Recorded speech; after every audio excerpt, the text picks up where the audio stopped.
எல்லாருக்கும் வணக்கம். இந்த நாட்டினுடைய ஒரு சராசரி மனுஷங்கிறது தவிர உங்க முன்னாடி பேசுறதுக்கு எனக்கு வேற எந்த தகுதியும் இல்லை. 5 நாளைக்கு முன்னாடி சந்துருங்கிற ஒரு கூலி தொழிலாளி தன்னுடைய குடும்பத்தோட சந்தோஷமா இருந்தாரு. ஆனா இன்னைக்கு அந்த குடும்பமே அழிஞ்சு போச்சு. அதுக்கு காரணம் நம்ம நாட்டுடைய எஜுகேஷன் சிஸ்டம். இந்தியாவில் 73% ஸ்டூடெண்ட்ஸ் கவர்மெண்ட் ஸ்கூல்ல படிக்கிறாங்க. இன்னைக்கு நான் கவர்மெண்ட் ஸ்கூல்ல படிக்கிற பசங்க சார்பா உங்க முன்னாடி பேச வந்திருக்கேன். தமிழ்நாட்டை தவிர இந்தியாவில் கவர்மெண்ட் ஸ்கூல்ஸ் எப்படி செயல்படுது, அதுல என்ன இருக்கு என்ன இல்லை அப்படின்னு யோசிச்சு பார்த்தா இல்லைங்கிறதா அதிகமா இருக்கு. அதுல நம்பர் 1 ஃபேக்கல்டி, அதாவது குழந்தைங்களுக்கு பாடம் சொல்லிக் கொடுக்கிற ஆசிரியர்கள். கல்வியுடைய தரம் நல்லா இருக்கணும்னா தரமான ஆசிரியர்கள் இருக்கணும். ஆனா கவர்மெண்ட் ஸ்கூல்ஸ்ல வேலை செய்யற ஆசிரியர்கள் சின்சியரா இருக்காங்களா? 25% டீச்சர் ஸ்கூலுக்கே வரதில்ல. சில ஸ்கூல்ஸ்ல ஹெட் மாஸ்டர்ஸ் இருக்கிறதே இல்லை.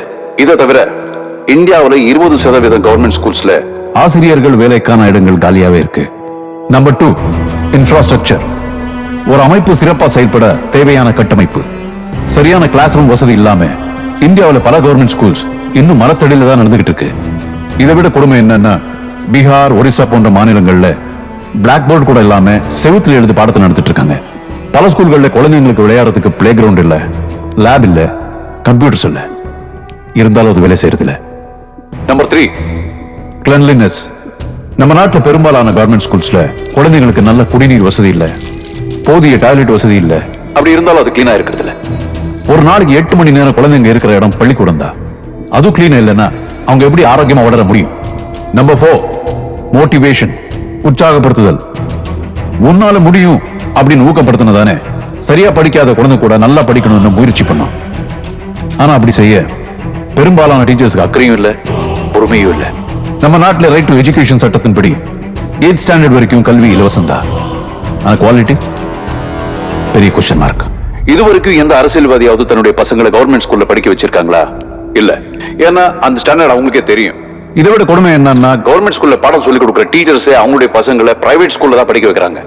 இப்படி இருந்தா எந்த நம்பிக்கையில நடுத்தர மக்களுக்கு அவங்களுடைய குழந்தைங்களை கவர்மெண்ட் ஸ்கூல்ல படிக்க வைக்கிறதுக்கு மனசு வரும்? அதனாலதான் பிரைவேட் ஸ்கூல்ல படிக்க வைக்கணும்னு ஆசைப்படுறாங்க. பிரைவேட் ஸ்கூல்ல எல்லா வசதிகளும் இருக்கும், ஆனா ஃபீஸ் மறுபடியும் question mark. Donation, admission fees, campus development fund, building fund, இப்படி புது புது பேர்ல பேரண்ட்ஸ் கிட்ட லட்சக்கணக்கில் பணத்தை கறக்குறாங்க. சம்பாதிக்கிற பணத்துல பாதி ஃபீஸ்க்கு போயிடுச்சுன்னா மீதி பணத்துல அவன் என்ன சாப்பிடுவான், எப்படி குடும்பத்தை நடத்துவான்? பிரைவேட் ஸ்கூல்ல படிக்க வைக்கிறதுக்கு வசதியும் இல்லாம கவர்மெண்ட் ஸ்கூல்ல படிக்க வைக்கிறதுக்கு மனசும் இல்லாம எத்தனையோ தாய் தகப்பன் ஒவ்வொரு நிமிஷமும் செத்து பிழைக்கிறான். இந்த பிரச்சனைக்கு ஆஸ் எ காமன் மேனா நான் சொல்லிக்க விரும்புற தீர்வு, இந்தியாவில் இருக்கிற எல்லா பிரைவேட் ஸ்கூல்ஸையும் நேஷனலைஸ் ஆக்கணும்.